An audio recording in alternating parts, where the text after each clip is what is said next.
She was 8 years old, sitting alone on her birthday, waiting for parents who'd never show.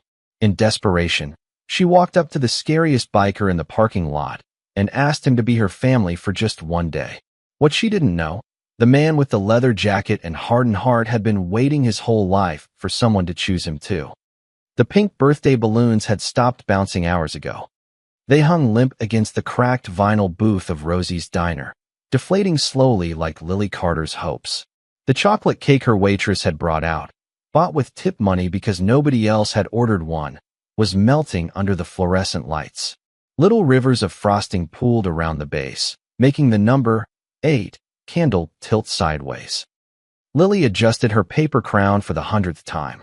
It kept slipping down her forehead, too big for her small head.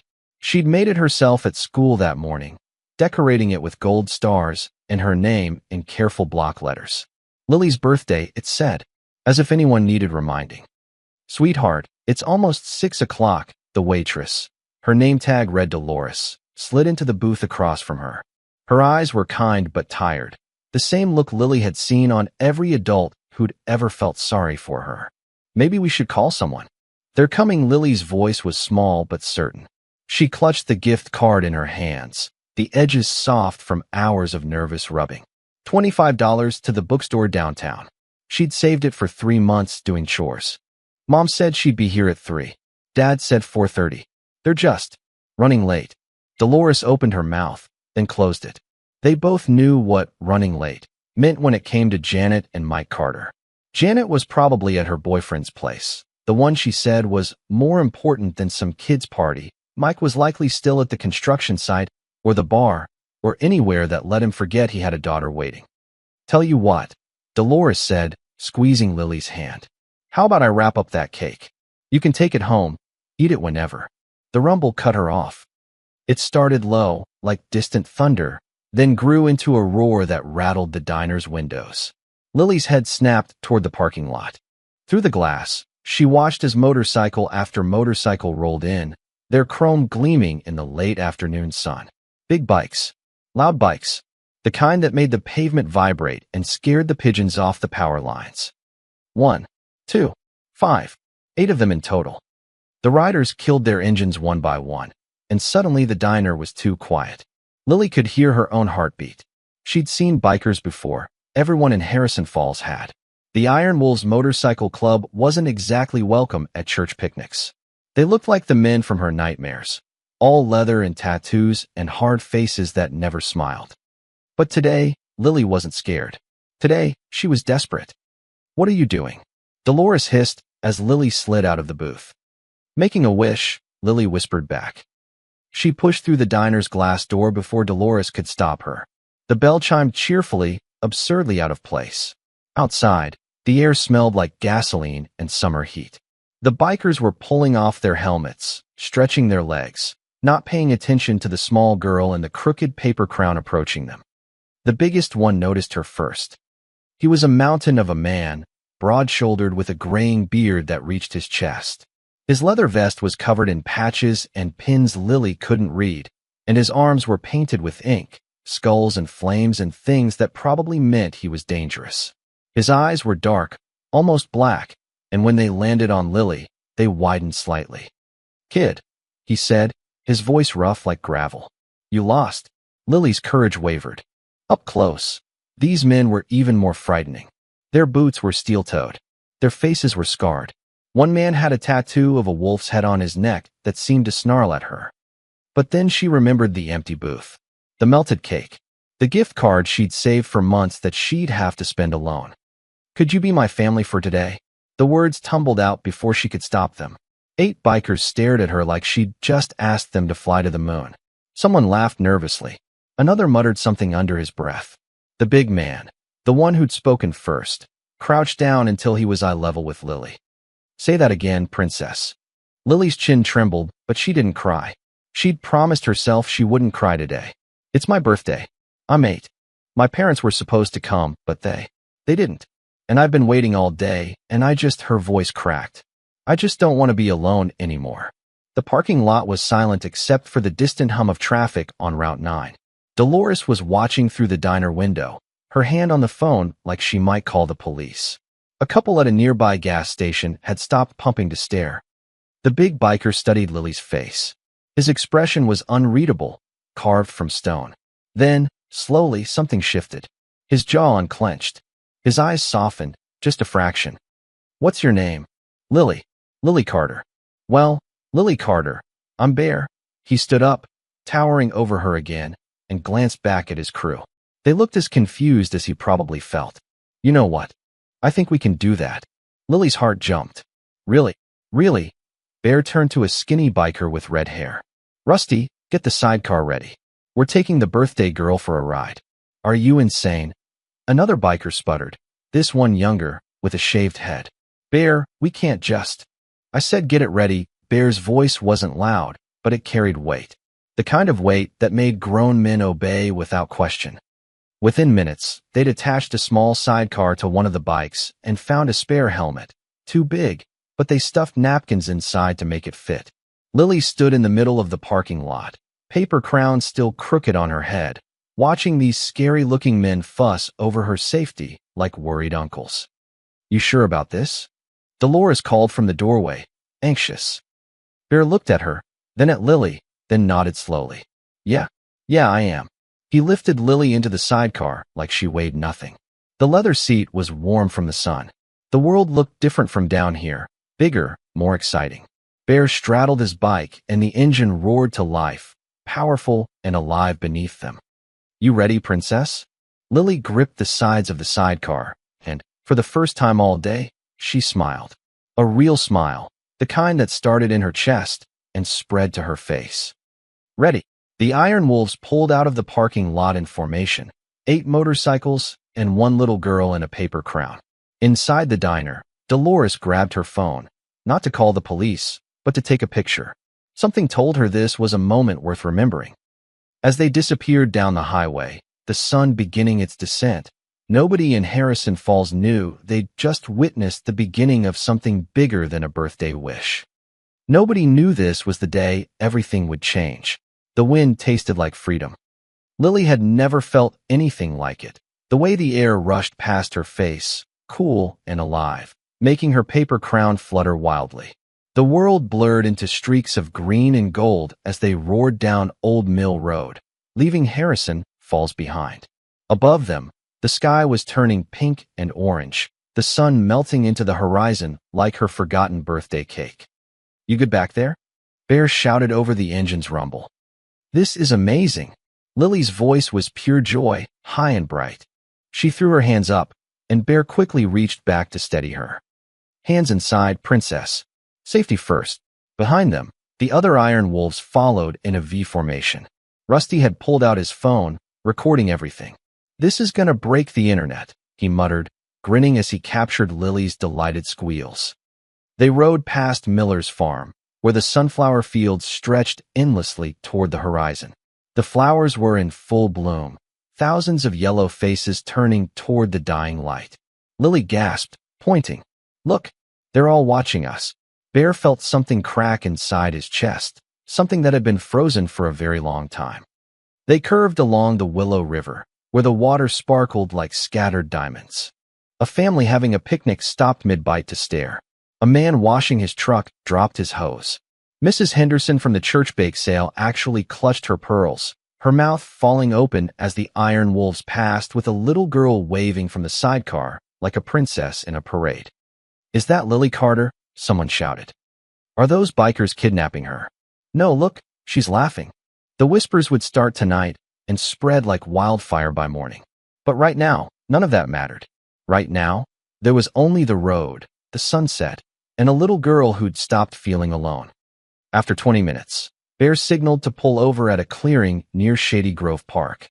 The bikes rolled to a stop, engines ticking as they cooled. Lily's legs were wobbly when Bear lifted her out, but her smile was electric. That was the best thing ever. She spun in a circle, paper crown finally falling off. "Can we do it again?" "Maybe later, kiddo." Bear picked up her crown and gently placed it back on her head. "You hungry?" As if on cue, Lily's stomach growled. She nodded shyly.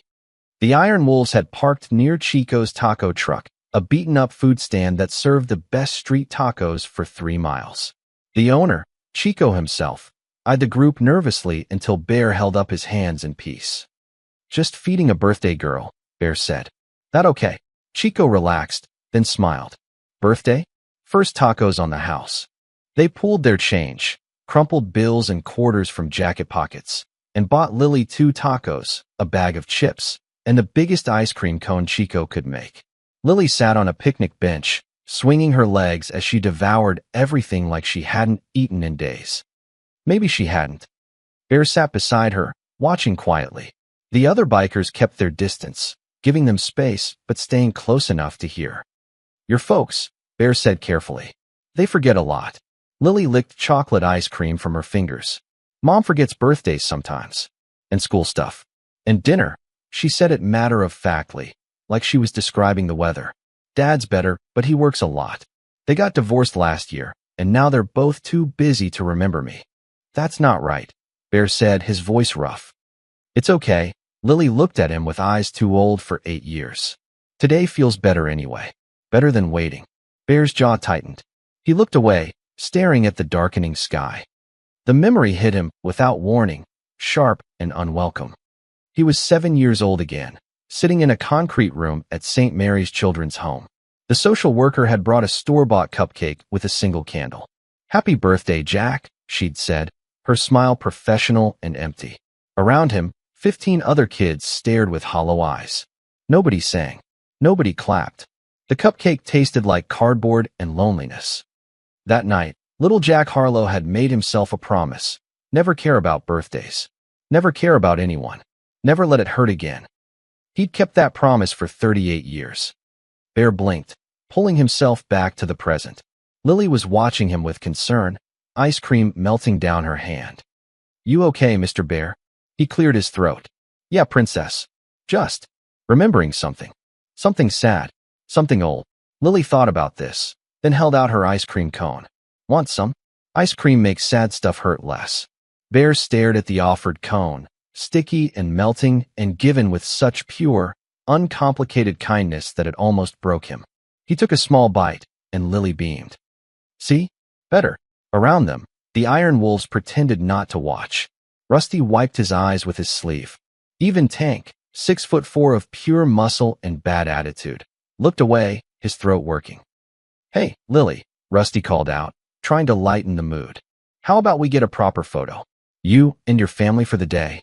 They gathered around the picnic table, these rough men with their leather and scars, and Lily in her paper crown stood in the center. Chico snapped the picture on Rusty's phone. Later, when that photo went viral, people would say it was impossible to tell who looked happier, the bikers or the little girl. As the sun finally set and the stars began appearing, Bear knew they couldn't keep riding forever. They'd have to take her back eventually. Back to whatever home had let her slip away. Back to parents who forgot birthdays. But not yet. "One more ride?" Lily asked hopefully. Bear looked at his crew. They all nodded. "One more ride," he agreed. "But then we need to talk about where you really live, princess." Something flickered across Lily's face. Fear, maybe, or guilt. But it was gone so fast Bear almost missed it. "Okay," she whispered. They climbed back onto the bikes, engines roaring to life. As they pulled onto the dark road, none of them knew the truth yet. None of them knew Lily hadn't just wandered from a forgetful family. She'd run. Bear woke to his phone exploding. 17 missed calls. 43 text messages. His Facebook, which he'd barely used in years, had 200 notifications. He squinted at the screen through bleary eyes, trying to make sense of the chaos. Then he saw it. Bikers become little girl's birthday family. The photo from last night, Lily in her paper crown surrounded by the Iron Wolves, was everywhere. The Harrison Falls Community Forum had shared it. The local news picked it up. Somehow, it had jumped to Twitter and was spreading like wildfire. Faith in humanity restored. "This is the sweetest thing I've ever seen." Who are these guys? Heroes. Bear's stomach twisted.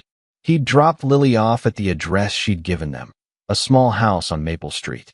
She'd made them promise not to walk her to the door, said her aunt would be worried if she saw the bikes.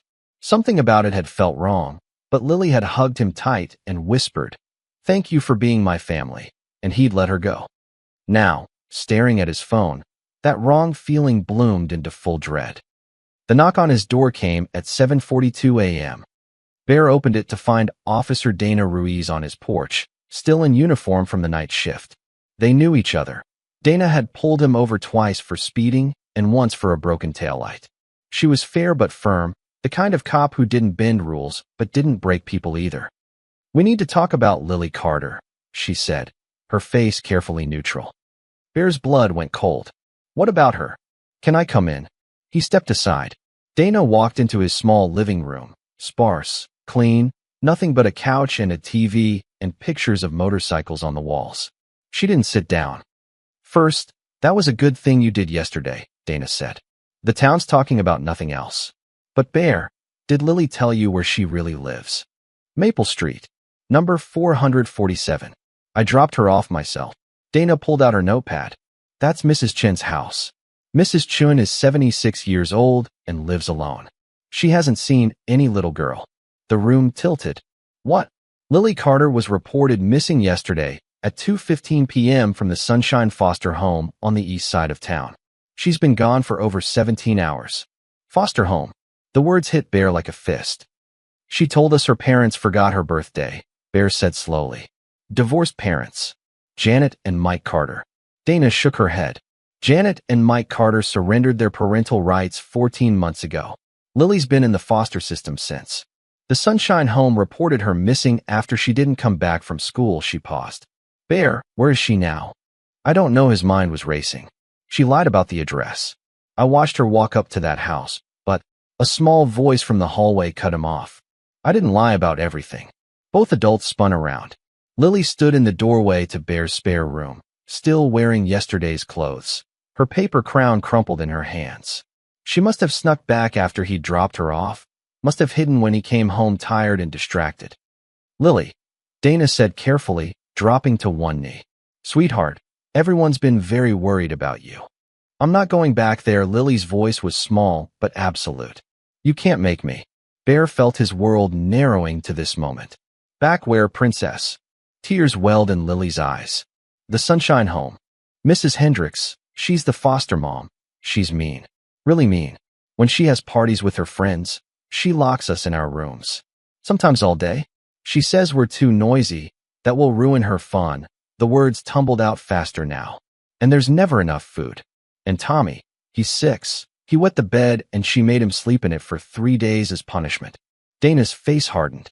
"Lily, these are serious accusations." "I'm not lying." Lily's voice cracked. "Why doesn't anyone believe me? I told the social worker last month and she said Mrs. Hendricks was under a lot of stress and I needed to be more understanding. But I'm 8. I don't understand why being locked in a room is okay." Bear was on his knees now, eye level with Lily. His hands shook with an anger so profound it scared him. "Did she hurt you?" Lily pulled up her sleeve. Finger-shaped bruises marked her upper arm, old ones fading to yellow, newer ones still purple. Dana cursed under her breath. She pulled out her phone, taking photos. "Lily, I need you to show me any other injuries. And I need you to tell me everything about the Sunshine Home. Are you sending me back?" "Not today," Dana said firmly. But she looked at Bear with troubled eyes. "But legally, she can't stay here either. Bear's not a registered foster parent. He's not cleared by the state. If I don't report her location, I could lose my badge. So what are you saying?" Bear's voice was dangerous. Dana ran a hand through her hair, clearly torn. "I'm saying, I came here on my own. Off duty. As far as the official investigation goes, I haven't found Lily yet." She checked her watch. "I'm required to report any findings within 24 hours of discovery. That gives us until tomorrow morning, 7:42 a.m. To do what?" "To find proof." Dana looked at Lily. "Sweetie, do you know where Mrs. Hendricks keeps her records? Or where the other kids are when she locks them up?" Lily nodded slowly. "There are 5 of us. The rooms are upstairs. She keeps us quiet during her parties by saying if we make noise, we don't eat the next day." Bear stood up, his jaw set. "We're going to that house. We can't just..." Dana started. "Yes, we can." Bear was already pulling out his phone, texting the crew. "We're going to get proof. We're going to document everything. And we're going to make sure no one ever hurts these kids again." Dana should have said no. Should have reminded him about laws and procedures and proper channels.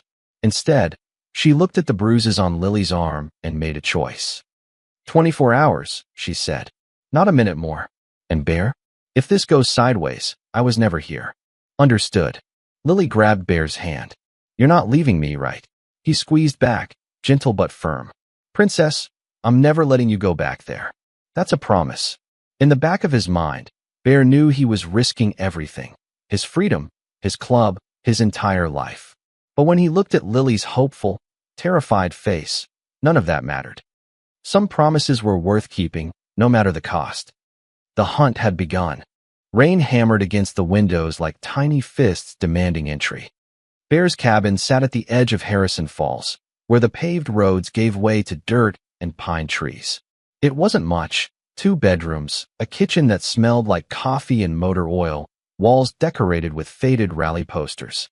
But it was quiet, safe, and right now, that was all that mattered. Lily sat cross-legged on the living room floor, a needle and thread in her small hands.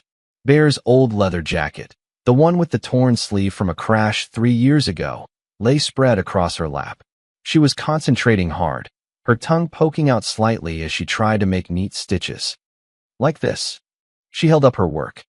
Bear looked up from his laptop, where he'd been researching child welfare laws until his eyes crossed. The stitches were crooked and uneven, more tangle than repair. They were perfect. That's good work, Princess. My mom taught me, Lily said softly. Before she left. She said every girl should know how to fix things. Her needle paused. Do you think she misses me? The question stabbed Bear somewhere deep. I think people make mistakes. Big ones. And I think some people don't know what they have until it's gone. That's a nice way of saying no. Bear closed his laptop. This kid was too smart, too aware. Come here. Lily set down the jacket and climbed onto the couch beside him. Outside, thunder rolled across the sky, low and ominous. The cabin lights flickered but held. You want to know a secret? Bear asked. Always. I was in foster care too. From when I was 6 until I aged out at 18-inch. Lily's eyes widened. Really? 12 different homes in 12 years. Some were okay. Most weren't. Bear stared at the rain-streaked window, but he was seeing the past. There was this one place, the Richardsons. Mr. Richardson used to line us up every morning for inspection. If our beds weren't perfect, if our shoes weren't shined, we didn't eat breakfast. I was 8, same as you. And I kept messing up on purpose just to see if he'd notice me. If anyone would notice me. Did they? Yeah. With a belt. Lily's hand found his, small fingers wrapping around his calloused palm. She didn't say anything. She didn't have to. I bounced around after that, Bear continued. Each home, I promised myself I wouldn't care. Wouldn't get attached. Wouldn't let anyone matter. And you know what? It worked. I grew up hard. Joined the military at 18. Got out at 23, and found the Iron Wolves. Brothers who chose each other instead of being stuck with each other. But you were still alone, Lily said quietly. Even with brothers. Bear looked at her, startled. How'd you figure that? Because I know what alone feels like. It doesn't matter if people are around you. If they don't really see you, you're alone anyway. She squeezed his hand. That's why yesterday was so special. You saw me. The rain fell harder. Thunder shook the windows. After my last foster home, Bear said, his voice rough. The social worker, her name was Miss Patterson, she asked me if I ever wanted kids of my own. I told her no. Never. I promised her I'd never get attached to anyone again because it hurt too much when they left, he paused. I kept that promise for 20 years, Lily. 20 years of not caring. Not feeling. Not risking. But, Lily prompted. But maybe promises can change if hearts do. Lily smiled. Small but genuine. That's what I think too. They sat in comfortable silence, watching the storm. Eventually, Lily's eyes grew heavy. Bear carried her to the spare bedroom, tucking her under a quilt his grandmother had made decades ago. The only thing he'd kept from before. Bear. Lily's voice was sleepy. You won't let them take me back, right? Never, he promised. Sleep now, princess. Tomorrow's a big day. She was asleep within minutes. Bear returned to the living room to find his phone buzzing. The Iron Wolves group chat was exploding. Rusty, boss, the whole crew's ready. What's the plan? Tank, say the word. We ride. Mick, I've got a buddy who does private investigation. He can get us equipment. Bear typed quickly, my place. 1 hour. Come quiet.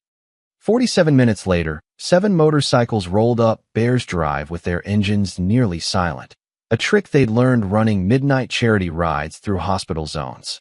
The crew filed into his cabin, dripping rain, smelling like leather and determination. Bear spread a hand-drawn map across his kitchen table. This is the Sunshine Foster home. 2-story house, residential street, neighbors on both sides. Mrs. Hendricks hosts parties on Friday nights. That's tomorrow. Lily says that's when she locks the kids upstairs. We're going in during the party. Rusty asked. 2 of us pose as city inspectors doing a surprise check, Bear said. Building code violations. The rest stay outside with cameras, documenting everything. Every window, every room, any sign of neglect or abuse. Dana, who'd arrived separately in civilian clothes, leaned against the counter. I can't be part of this operation. Officially, I don't know anything about it. But she pulled out a small device. This is a body camera. If you happen to record anything criminal, it would be admissible in court. Tank cracked his knuckles. What if this Hendricks woman tries to stop us? She won't, Bear said coldly. Because we're going to be so professional, so official, that she won't dare refuse. We document. We record. We get out. Then we hand everything to child services and let the system work. And if the system doesn't work? Mick asked. Bear's expression hardened. Then we make sure the whole town knows what's happening in that house. We make so much noise that they can't ignore it anymore. The crew nodded, grim but united. Outside, the storm raged on. Inside, 8 bikers and 1 off-duty cop planned their quietest, most important ride yet. Tomorrow night, they would walk into darkness. Tomorrow night, they would bring the truth into light. And if they failed, a little girl in a paper crown would pay the price. But failure wasn't an option Bear was willing to consider. Not anymore. The Sunshine Foster home looked anything but sunny. Peeling yellow paint hung from the siding like dead skin. The front lawn was overgrown with weeds, and a rusted swing set sat motionless in the backyard, its chains frozen with rust. From the street, Bear could hear music thumping inside, loud bass and laughter that sounded too carefree for a house full of children. It was 8:47 p.m. on Friday night. Party time. Bear and Rusty wore navy coveralls they'd bought at the hardware store, clipboards in hand, official-looking badges clipped to their pockets. The badges were fake, laminated cards Mick had designed that said County Building Inspection, close enough to pass a quick glance. You nervous? Rusty whispered. Terrified, Bear admitted. Let's go. They approached the front door while Tank circled to the back with his phone, recording everything. Mick and 2 other club members were positioned across the street in a van, cameras trained on every window. Bear knocked. 3 firm raps. The door swung open to reveal a woman in her 50s with bleached blonde hair and wine-stained teeth. Mrs. Hendricks. She wore too much makeup and a dress too tight for her frame. Behind her, a dozen adults crowded the living room, drinks in hand, completely oblivious to whatever was happening upstairs. Can I help you? Her words were slightly slurred. Evening, ma'am. County Building Inspection. Bear held up his clipboard with practiced authority. We've received complaints about structural issues in this neighborhood. Required to do a quick check of the premises. Won't take more than 15 minutes. Mrs. Hendricks's face went through several emotions. Confusion, annoyance, fear, then forced politeness. This really isn't a good time. Ma'am, if we have to come back with the fire marshal, we'll need to do a full evacuation and inspection that could take days. Bear's voice was flat, bureaucratic. 15 minutes now, or we schedule a full review next week. Your choice. The threat of more official scrutiny made her cave. Fine, but make it quick. She stepped aside, wobbling slightly. Bear and Rusty entered. The living room reeked of cheap wine and cigarettes.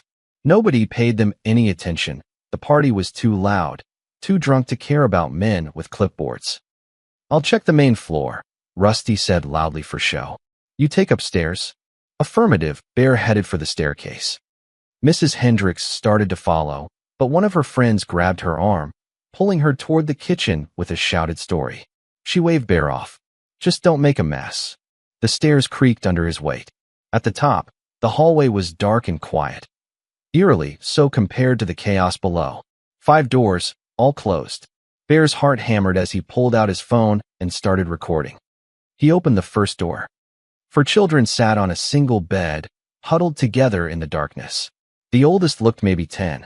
They flinched when they saw him, fear written across their faces. "Please don't tell Mrs. Hendricks we made noise," the oldest girl whispered. "We've been quiet. We promise we've been quiet."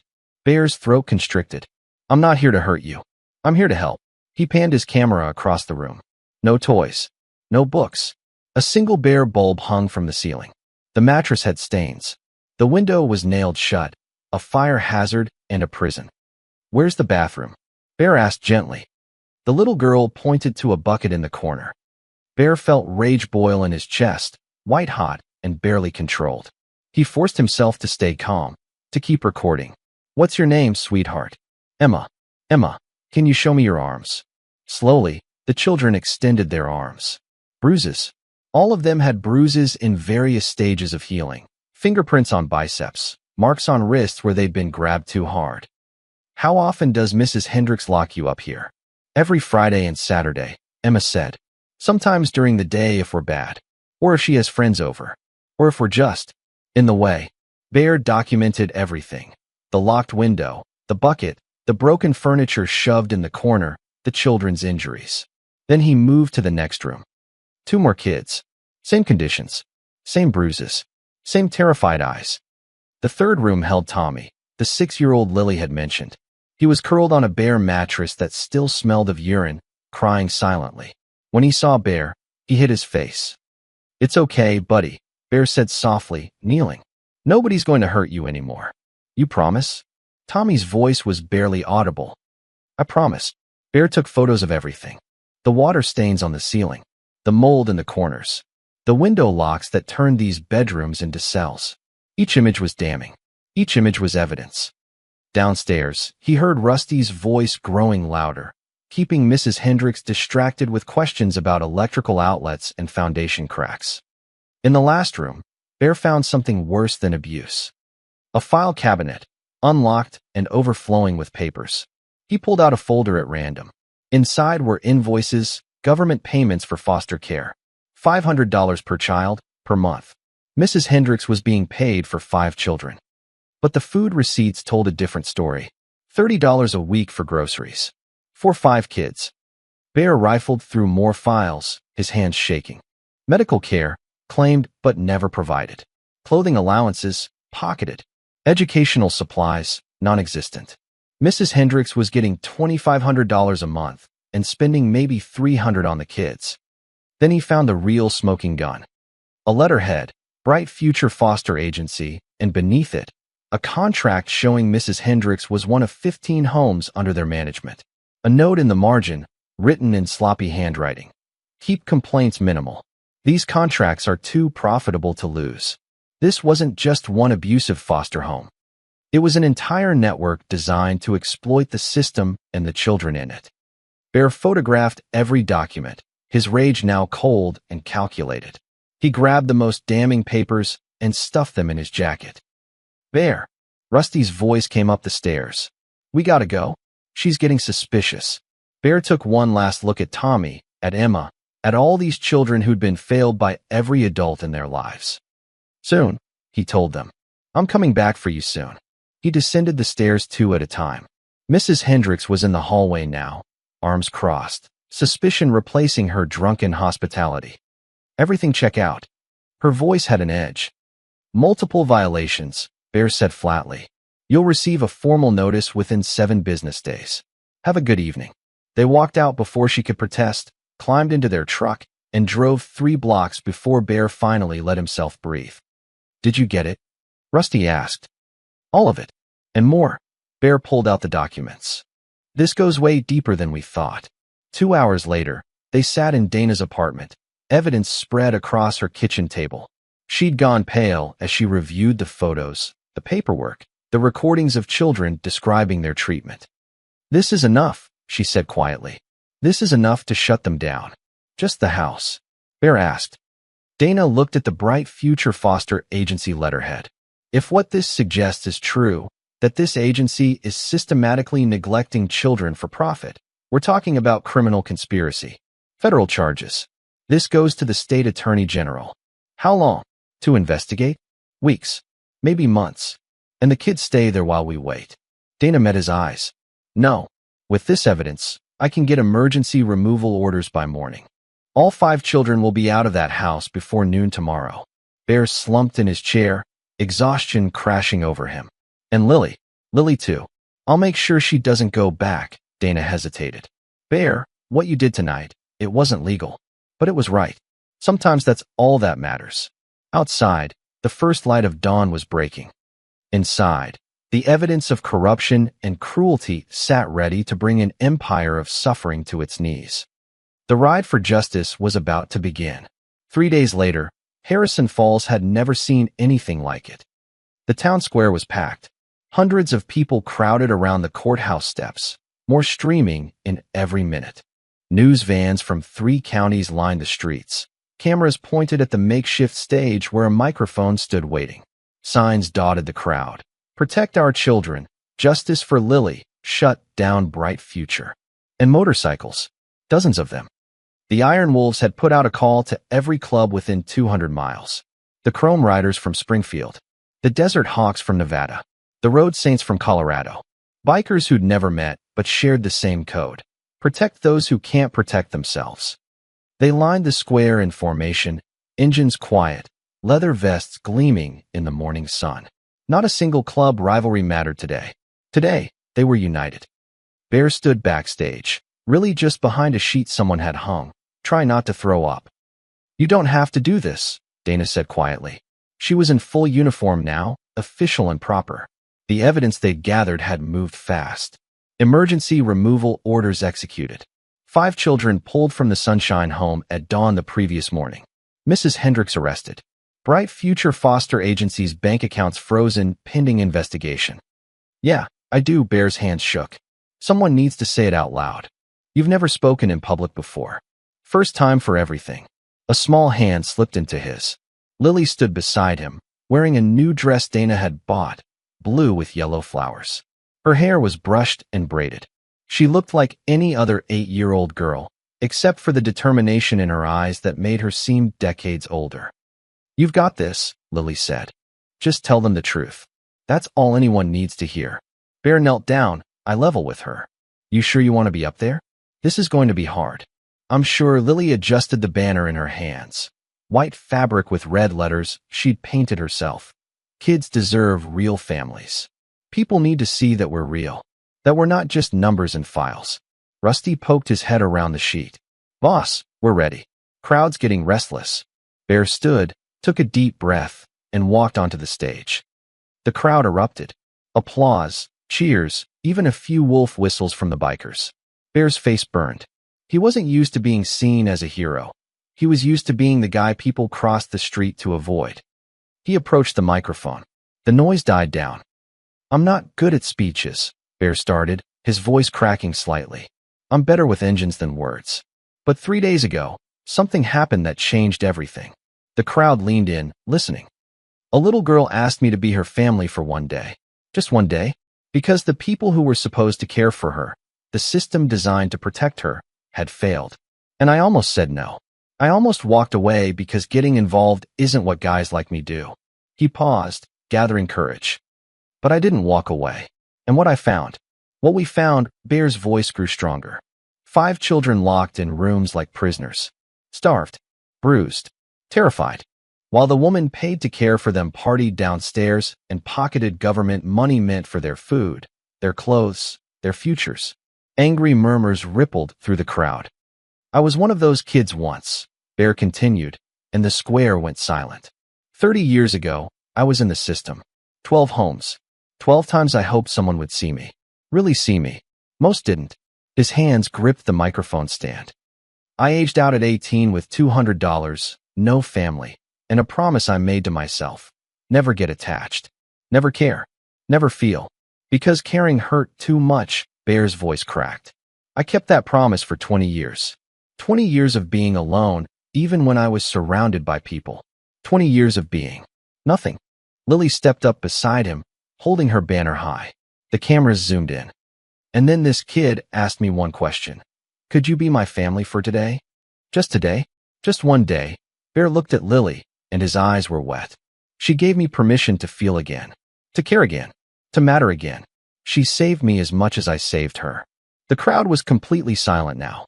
Even the bikers, hard men who'd seen war and violence and every dark corner of life, stood with tears streaming down their faces. So we're here today for one reason, Bear said, his voice rising. To say enough. Enough corruption. Enough neglect. Enough letting children slip through the cracks because it's easier to look away. The Bright Future Foster Agency has been exploiting kids for profit across 6 counties. We have evidence. We have testimony. And we're not staying quiet anymore. He gestured to the crowd, to the bikers, to the families holding their own children close. This is the ride for hope. We're asking you to sign petitions demanding reform, demanding oversight, demanding that every foster home gets inspected regularly by people who actually care. We're asking you to donate to legitimate children's charities. And most importantly, we're asking you to pay attention. Because these kids don't have voices loud enough to be heard over bureaucracy and corruption. Bear pulled Lily close. But today, we're their voice. And we're not shutting up until every single child in this system is safe. The crowd erupted. Not just applause, a roar of agreement that shook the square. People surged forward with cash, checks, signatures. The donation tables set up by the stage were instantly mobbed. Dana stepped up to the microphone. As of this morning, the State Attorney General's office has opened a formal investigation into Bright Future Foster Agency and its 15 contracted homes. Criminal charges are pending. But this is just the start. She held up a petition. This document demands monthly inspections of all foster homes in our county, mandatory background checks every 6 months, and a dedicated hotline for children to report abuse anonymously. We need 5,000 signatures to present to the state legislature. By noon, they had 12,000. News coverage spread beyond local stations. By evening, the story was national. Biker gang exposes foster care scandal ran across headlines. The viral photo from Lily's birthday was everywhere again, but now people knew the context, knew the fight. As the sun set over the town square, Bear stood with his crew, watching families leave with information packets and hope in their eyes. Lily tugged his jacket. Did we do good? Bear lifted her onto his shoulders, letting her see the crowd, the impact, the change they'd set in motion. Princess, we did great. Does this mean you're keeping me? Bear's heart stopped. It's not that simple. There are legal processes, home studies, background checks. But do you want to keep me? He didn't hesitate. More than anything, Lily wrapped her arms around his head, holding tight. Then we'll figure out the rest. Around them, the Iron Wolves roared their engines in agreement. Not a threat this time, but a promise. The ride wasn't over yet. The Harrison County Courthouse smelled like old wood and nervous hope. Bear sat in the front row, his leather vest replaced by a stiff button-down shirt that felt like a straitjacket. Rusty and Tank flanked him, equally uncomfortable in their attempt at respectability. Behind them, the courtroom was packed. Townspeople, reporters, even some of the bikers from the rally, all waiting to hear Judge Patricia Morrison's ruling. 6 weeks had passed since the ride for hope. 6 weeks of investigations, interviews, and revelations that had rocked the state's foster care system to its core. The bailiff stood. All rise. The Honorable Judge Morrison presiding. Judge Morrison was a woman in her 60s with steel gray hair and eyes that missed nothing. She'd been on the bench for 23 years and had a reputation for fairness and for not tolerating nonsense from anyone. She sat, shuffled papers, then looked out at the courtroom over her reading glasses.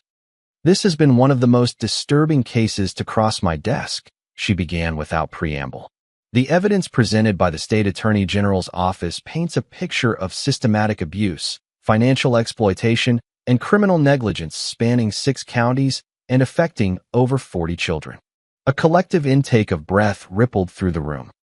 The Bright Future Foster Agency, operated by Director Marcus Webb and his associate Helen Chun, has been engaged in a fraudulent scheme to maximize government payments while minimizing actual care. Children were placed in substandard homes with minimal oversight. Complaints were deliberately suppressed. Inspections were falsified. Judge Morrison's voice grew harder. Mrs. Carol Hendricks, the operator of the Sunshine Foster Home, has been found guilty on 12 counts of child endangerment, 4 counts of assault, and multiple counts of fraud. She will serve 8 to 15 years in state prison. Murmurs of approval. Bear felt Lily squeeze his hand. She was sitting beside him, wearing her best dress, her hair pulled back in a neat ponytail. Marcus Webb and Helen Shin face federal charges and await trial. The Bright Future Foster Agency has been permanently dissolved, its assets seized to provide restitution to affected families. The judge paused, taking a sip of water. However, her eyes landed on Bear. We must address the elephant in the room. Mr. Harlow, please stand. Bear rose, his heart hammering. Mr. Harlow, what you and your associates did, entering that home under false pretenses, removing documents, conducting an unauthorized investigation, was illegal. Vigilante justice, no matter how well-intentioned, undermines the legal system and sets dangerous precedents. Bear's stomach dropped. Was she about to arrest him? That being said, Judge Morrison's expression softened almost imperceptibly. The evidence you gathered was credible, undoctored, and ultimately admissible due to the exigent circumstances of child endangerment. Your actions, while legally questionable, were morally defensible. This court acknowledges that sometimes the system fails, and it takes ordinary citizens to remind us of our duty. She pointed her gavel at him. But don't do it again. Next time, you go through proper channels. Understood? Yes, Your Honor, Bear said, his voice rough with relief. Sit down. He's Saturday. Judge Morrison shuffled more papers. Now, we come to the matter of Lily Marie Carter's permanent placement. Lily's hand tightened in Bear's grip. Miss Carter has been in temporary protective custody these past 6 weeks while this court evaluated placement options. Her biological parents have not contested the state's decision to permanently terminate their parental rights. Bear felt Lily flinch. He pulled her closer. Multiple families have expressed interest in adoption. However, Miss Carter has been very clear about her preference. The judge looked at Lily with something like kindness. Young lady, you've been through more than any child should endure. This court wants to ensure you're placed somewhere you'll be safe, loved, and happy. Is that what you want? Lily stood up, her voice small but steady. I want to stay with Bear. He's my family. Mr. Harlow is a single man with a modest income and an unconventional lifestyle. Are you certain? He sees me, Lily said simply. Really sees me. That's all I've ever wanted. The courtroom was dead silent. Judge Morrison nodded slowly.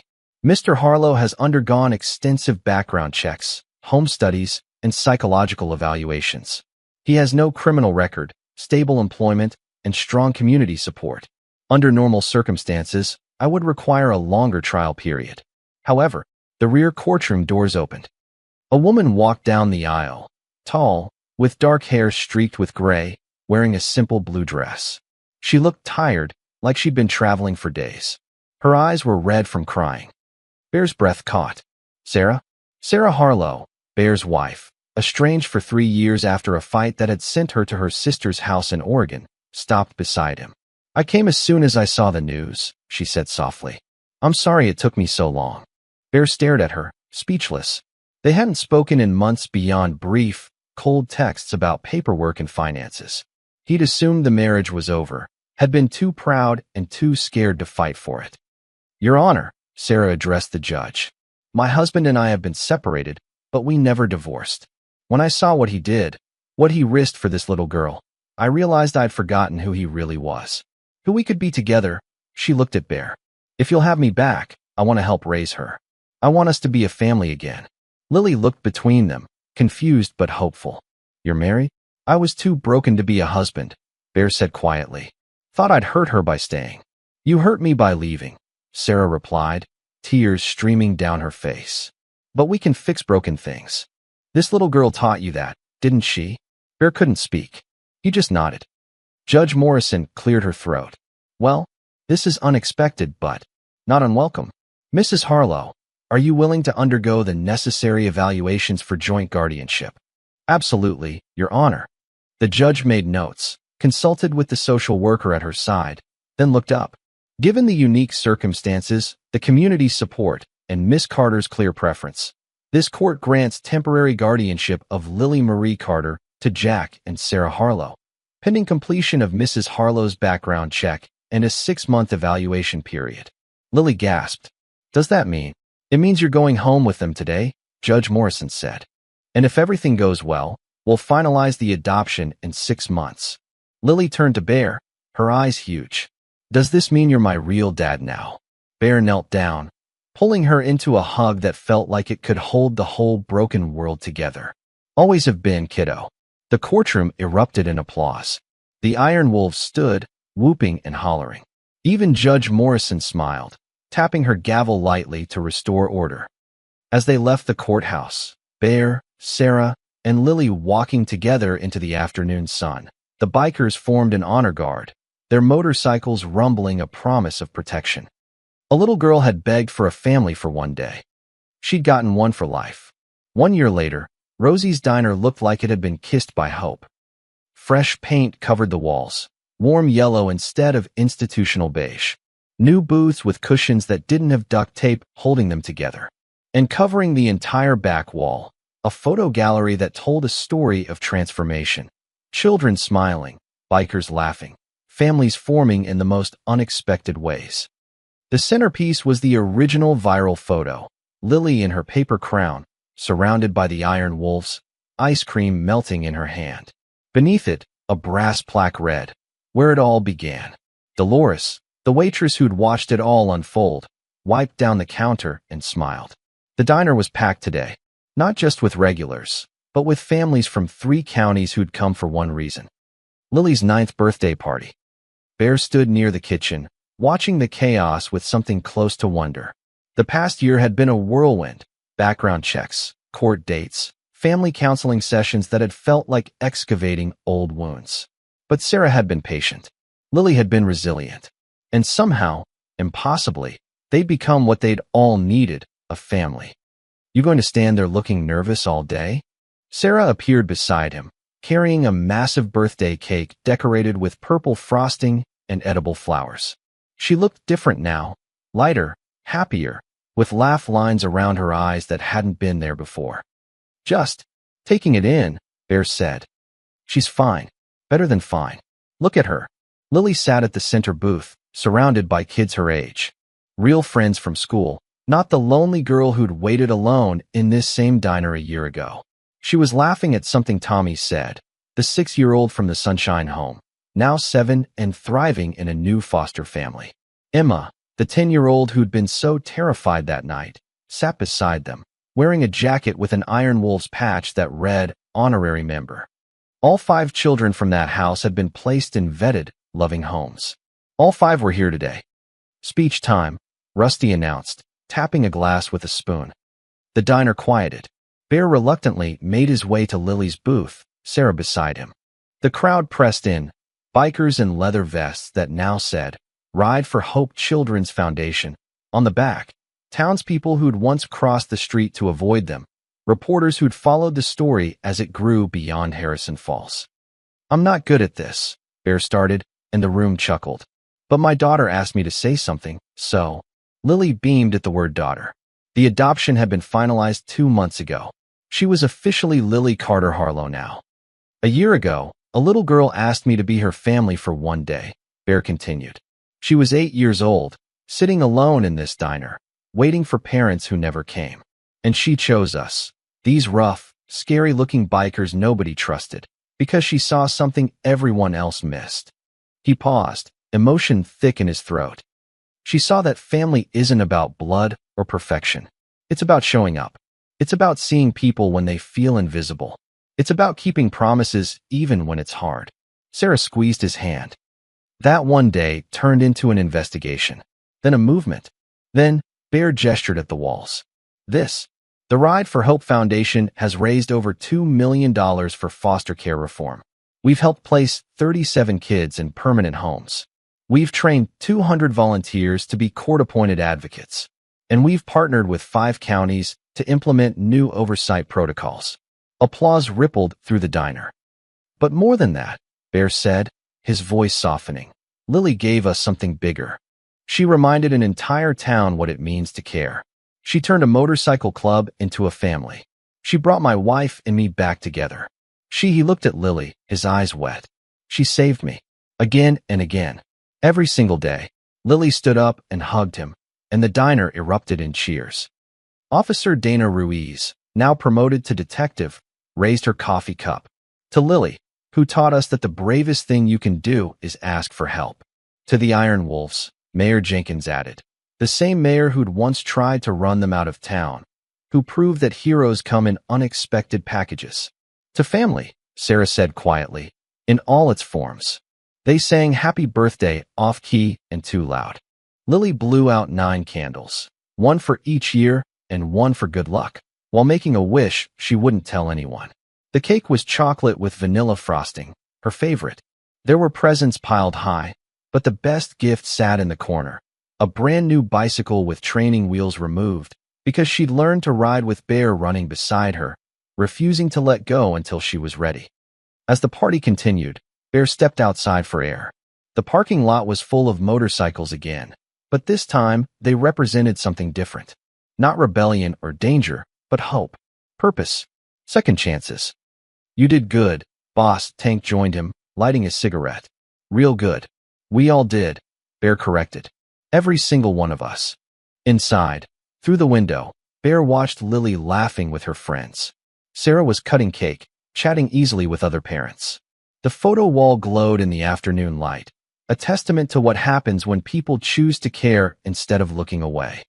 His phone buzzed. A text from their social worker. Just placed another sibling group with a vetted family. They're safe now. Thank you for everything you do. Bear smiled. The work wasn't over. It never would be. There would always be more kids who needed advocates, more families who needed support, more systems that needed fixing. But for today, there was cake and laughter and a little girl who'd asked for one day of family and gotten a lifetime. Rusty appeared in the doorway. Bear, Lily wants you to see her birthday crown. She made it herself again. Bear headed back inside, where his daughter waited with a crooked paper crown covered in stars, just like the one from a year ago. But this time, when she placed it on his head instead of her own, everyone laughed. This time, she wasn't alone.